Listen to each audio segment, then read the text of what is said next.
Welcome to NCERT Biology Reading. Class 11, Chapter 13, 13.7. Where are the ATP and NADPH used? We learnt that the products of light reaction are ATP, NADPH, and O2. Of these, oxygen diffuses out of the chloroplast, while ATP and NADPH are used to drive the process leading to the synthesis of food. More accurately, sugars, this is the biosynthetic phase of photosynthesis. This process does not directly depend on the presence of light but is dependent on the products of the light reaction, that is ATP and NADPH. Besides carbon dioxide and H2O, you may wonder how this could be verified.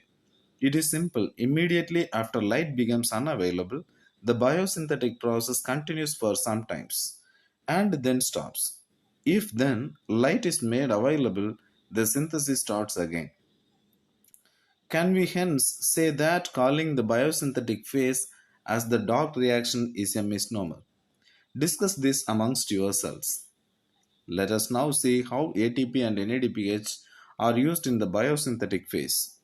We saw earlier that carbon dioxide is combined with H2O to produce CH2O6, CH2O in N times, or sugars. It was of interest to scientists to find out how this reaction is proceeded, or rather, what was the first product formed when carbon dioxide is taken into a reaction or fixed.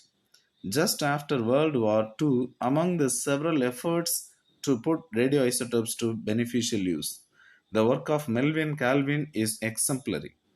The use of radioactive carbon 14 C14 by him in algal photosynthesis studies lead to the discovery that the first carbon dioxide fixation product was a 3 carbon organic acid. He also contributed to working out the complete biosynthetic pathway. Hence, it was called Calvin cycle after him. The first product identified was 3-phosphoglyceric acid, or in short PGA. How many carbon atoms does it have? Scientists also tried to know whether the plants have PGA as the first product of carbon dioxide fixation, or whether any other product was formed in other plants. Experiments conducted over a wide range of plants led to the discovery of another group of plants, where the first stable product of carbon dioxide fixation was again an organic acid, but one which had 4 carbon atoms in it. This acid was identified to be oxaloacetic acid, or OAA. Since then, carbon dioxide assimilation during photosynthesis was said to be of two main types: those plants in which the first product of carbon dioxide fixation is the C3 acid PGA, that is the C3 pathway, and those in which the first product was C4 acid oxaloacetic acid OAA, that is the C4 pathway. These two groups of plants showed other associated characteristics that we will discuss later. 13.7.1 The primary acceptor of carbon dioxide. Let us now ask ourselves a question that was asked by the scientists who were struggling to understand the Dock reaction. How many carbon atoms would a molecule have which, after accepting or fixing carbon dioxide, would have 3 carbons of phosphoglyceric acid? The studies very unexpectedly showed that the acceptor molecule was a 5 carbon ketose sugar ribulose bisphosphate RUBP. Did any of you think of this possibility? Do not worry. The scientists also took a long time and conducted many experiments to reach this conclusion. They also believed that since the first product was as a C3 acid, the primary acceptor would be a 2 carbon compound. They spent many years trying to identify a 2 carbon compound before they discovered the 5 carbon RUBP. 13.7.2 The Calvin cycle. Calvin and his co-workers then worked out the whole pathway and showed that the pathway operated in a cyclic manner. The RUBP was regenerated. Let us now see how the Calvin pathway operates and where the sugar is synthesized.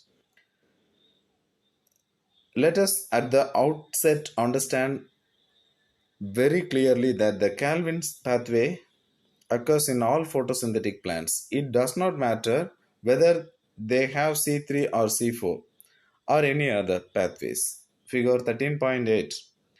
For ease of understanding, the Calvin cycle can be described under three stages: carboxylation, reduction, and regeneration. Number one, carboxylation. Carboxylation is the fixation of carbon dioxide into a stable organic intermediate. Carboxylation is the most crucial step of the Calvin cycle, where carbon dioxide is utilized for the carboxylation of RUBP. This reaction is catalyzed by the enzyme RUBP carboxylase, which results in the formation of two molecules of 3-PGA. Since this enzyme also has oxygenation activity, it would be more correct to call RUBP carboxylase oxygenase or Rubisco. Then the cycle 2, reduction. These are a series of reactions that lead to the formation of glucose. The steps involve utilization of two molecules of ATP for photophosphorylation and two of NADPH for reduction per carbon dioxide molecule fixed. The fixation of six molecules of carbon dioxide and six turns of the cycles are required for the formation of the molecule of glucose from the pathway. 3. Regeneration. Regeneration of the carbon dioxide acceptor molecule RUBP is crucial if the cycle is to continue uninterrupted. The regeneration steps require one ATP for phosphorylation to form RUBP. Hence, for every carbon dioxide molecule entering the Calvin cycle, three molecules of ATP and two of NADPH are required. It is probably to meet these differences in number of ATP and NADPH used in the dot reaction that the cyclic phosphorylation takes place. To make one molecules of glucose, six turns of the cycles are required. Work out how many ATP and NADPH molecules will be required to make one molecule of glucose through the Calvin pathway.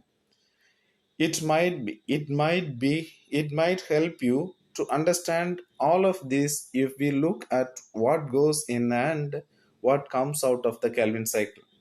In 6 carbon dioxide out, 1 glucose, 18 ATPs in, 18 ADP out, 12 NADPH in, 12 NADP out. 13.8, the C4 pathway. Plants that are adapted to dry tropical regions have the C4 pathway mentioned earlier. Though these plants have the C4 oxaloacetic acid as the first carbon dioxide fixation product, they use the C3 pathway or the Calvin cycle as the main biosynthetic pathway. Then what way what way are they different from C3 plants? This is a question that you may reasonably ask. C4 plants are special. They have a special type of leaf anatomy. They tolerate higher temperature. They show a response to high light intensities. They lack a process called photorespiration and have greater productivity of biomass. Let us understand these one by one. Study vertical sections of leaves on the C3 plants and the other of a C4 plant. Do you notice the differences? Do both have the same types of mesophils? Do they have similar cells around the vascular bundle sheath? The particularly large cell around the vascular bundles of the C4 plants are called bundle sheath cells. And the leaves which have such anatomy are said to have Kranz anatomy.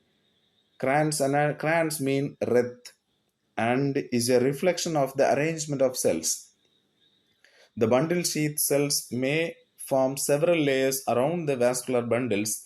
They are characterized by having a large number of chloroplasts, thick walls, impervious to gaseous exchange, and no intracellular spaces. You may like to cut a section of the leaves of C4 plants maize or sorghum to observe the plant's anatomy and the distribution of mesophyll cells. It would be interesting for you to collect leaves or of diverse species of plants around you and cut vertical sections of the leaves. Observe under the microscope. Look for the bundle sheath around the vascular bundles. The presence of the bundle sheath would help you identify the C4 plants. Now study the pathway shown in figure 13.9. This pathway that has been named the Hatch and Slack pathway is again a cyclic process. Let us study the pathway by listing the steps. The primary carbon dioxide acceptor is a 3-carbon molecule, phosphoenol pyruvate (PEP), and is present in the mesophyll cells. The enzyme responsible for this fixation is PEP carboxylase or PEPcase. It is important to register that the mesophyll cells lack Rubisco enzyme. The C4 acid, oxaloacetic acid, is found in the mesophyll cells. It then forms other 4-carbon compounds like metallic acids or aspartic malic acid. It then forms other 4-carbon compounds like malic acid or aspartic acid in the mesophyll cells itself, which are transported to the bundle sheath cell. In the bundle sheath cells, these C4 acids are broken down to release carbon dioxide and a 3-carbon molecule. The 3-carbon molecule is transported back to the mesophyll where it is converted to PEP again, thus completing the cycle. The carbon dioxide released in the bundle sheath cells enters the C3 or the Calvin pathway, a pathway common to all plants. The bundle sheath cells are rich in enzyme ribulose bisphosphate carboxylate oxygenase Rubisco, but take but lack pepcase. They present Rubisco but lack pepcase. Thus, the basic pathway that result in the formation of the sugars. The Calvin pathway is common to the C3 and C4 plants. Did you note that Calvin pathway occurs in all the mesophyll cells of the C3 plants? In the C4 plants, it does not take place in the mesophyll cells but does so only in the bundle sheath cells in C4 plants. 13.9 Photorespiration. Let us try to understand one more process that creates an important differences between C3 and C4 plants, photorespiration. To understand photorespiration, we have to know a little bit more about the first step of the Calvin pathway, the first carbon dioxide fixation step. This is the reaction where RuBP combines with CO2 to form two molecules of 3-PGA, phosphoglyceric acid, that is catalyzed by the Rubisco. RuBP plus carbon dioxide gives Rubisco, ribulose bisphosphate carboxylase enzyme. In presence of that enzyme, 2 into 3 phosphoglyceric acid is produced. Rubisco, that is the most abundant enzyme in the world. Rubisco, that is the most abundant enzyme in the world. Do you wonder why? Is characterized by the fact that its active site can bind both carbon dioxide and oxygen. Hence the name. Can you think how this could be possible? Rubisco has much greater affinity for carbon dioxide when the carbon dioxide oxygen is nearly equal. Imagine what would happen if this were not so. This binding is competitive. It is the relative concentration of oxygen and carbon dioxide that determines which of the two will bind to the enzyme. In C3 plants, some oxygen does bind to Rubisco and hence carbon dioxide fixation is decreased. Here the RuBP increased Here, the RuBP, instead of being converted to two molecules of phosphoglyceric acid (PGA), binds with oxygen to form one molecule of phosphoglycerate and phosphoglycolate, 2-carbon. In pathway called photorespiration, in the photorespiratory pathway, there is neither synthesis of sugar nor of ATP. Rather, it regulates in the release of carbon dioxide with the utilization of ATP. In the photorespiratory pathway, there is no synthesis of ATP or NADPH. The biological function of photorespiration is not known yet. In C4 plants, photorespiration does not occur. This is because they have a mechanism that increases the concentration of carbon dioxide at the enzyme site. This takes place when the C4 acid from the mesophyll is broken down in the bundle sheath cells to release carbon dioxide. This results in increasing the intracellular concentration of carbon dioxide. In turn, this ensures that the rubisco functions as a carboxylase, minimizing the oxygenase activity. Now that you can now now that you know that the C4 plants lack photorespiration, you probably can understand why productivity and yields are better in these plants. In addition, these plants show tolerance to higher temperatures. Based on the above discussion, can you compare plants showing the C3 and C4 pathway? Use the table format given and fill in the informations. 13.10 Factors affecting photosynthesis. An understanding of the factors that affect photosynthesis is necessary. The rate of photosynthesis is very important in determining the yield of plants, including crop plants. Photosynthesis is under the influence of several factors, both internal, plant, and external. The plant factors include the number, size, age, and orientation of leaves, mesophyll cells, and chloroplasts, internal carbon dioxide concentration, and the amount of chlorophyll. The plant or internal factors are dependent on the genetic predisposition and the growth of the plant. The external factors would include the availability of sunlight, temperature, carbon dioxide concentration, and water. As a plant photosynthesis, all these factors will simultaneously affect its rate.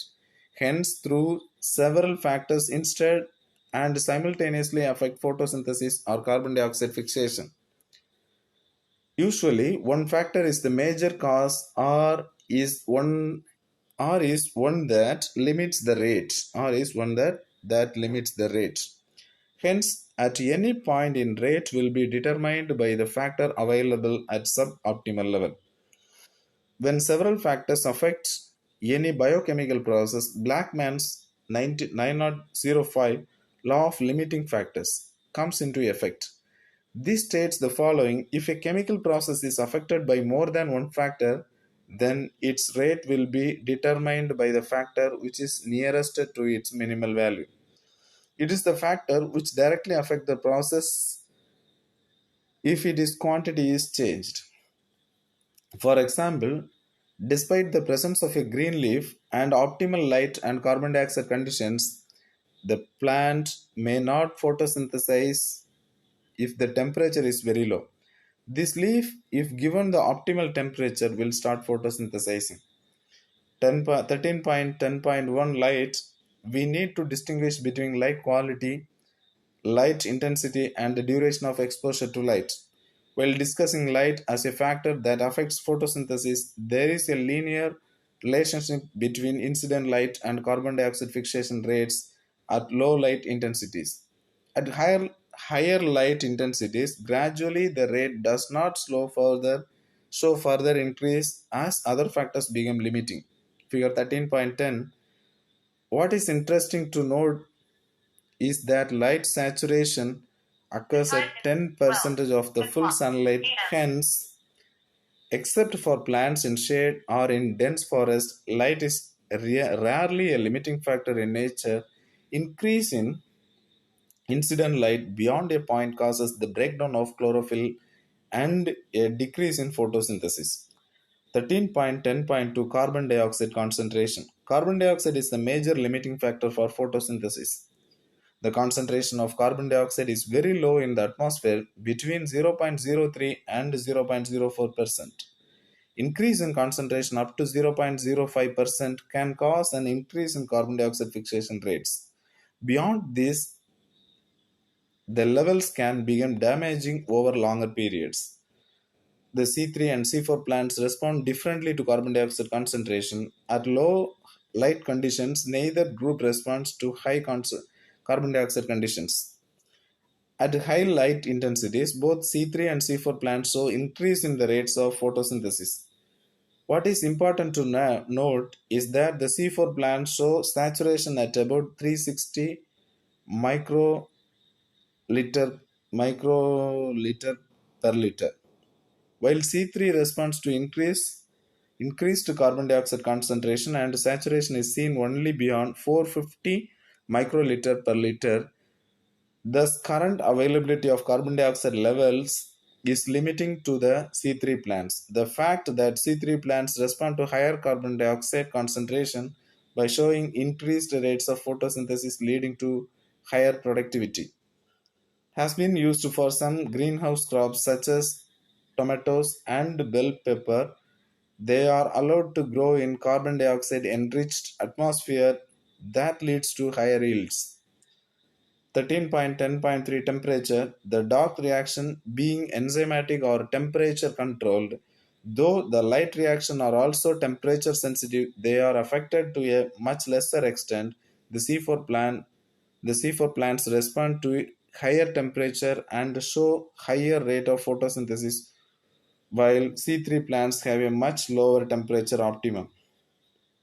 The temperature optimum for photosynthesis of different plants also depends on the habitat that they are adapted to.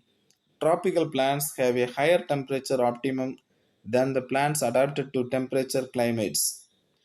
13.10.4 water. Even though water is one of the reactants in the light reaction, the effect of water as a factor is more through its effect on the plant. Rather than directly on photosynthesis, water stress causes the stomata to close, hence reducing the carbon dioxide availability.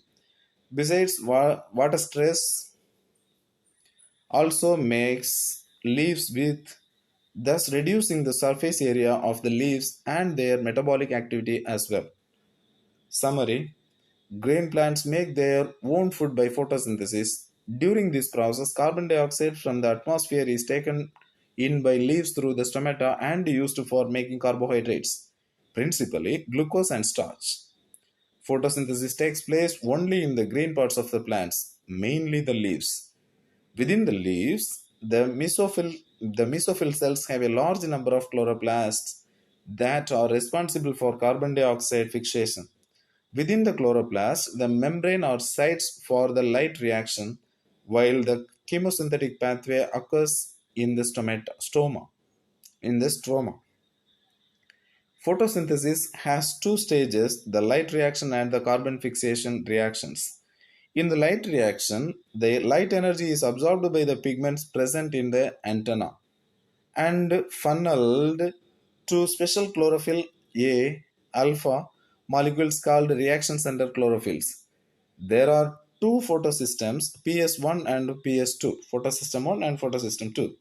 PS1 has a 700 nanometer absorbing chlorophyll alpha P700 molecules at this reaction center, while PS2 has a P680 reaction center that absorbs red light at 680 nanometer after absorbing light. Electrons are excited and transferred through photosystem 2 and photosystem 1 and finally the NAD forming NADH. During this process, a proton gradient is created across the membrane of the thylakoid. The breakdown of the proton gradient due to movement through the F0 part of the ATPase enzyme released enough energy for synthesis of ATP. Splitting of water molecule is associated with photosystem 2, resulting in the release of oxygen, protons, and transfer of electrons to photosystem 2. In the carbon fixation cycle, carbon dioxide is added by the enzyme Rubisco to a 5 carbon compound RUBP that is converted into 2 molecules of 3 carbon PGA, phosphoglyceric acid. This is then converted to sugar by Calvin cycle, and the RUBP is regenerated. During this process, ATP and NADPH synthesized in the light reaction are utilized. Rubisco also catalyzes a wasteful oxygenation reaction in C3 plants photorespiration. Some tropical plants shows a special type of photosynthesis called C4 pathway. In these plants, the first product of carbon dioxide fixation that takes place in the mesophyll is a 4 carbon compound. In the bundle sheet cells, the Calvin pathway is carried out for the synthesis of carbohydrates. Thank you.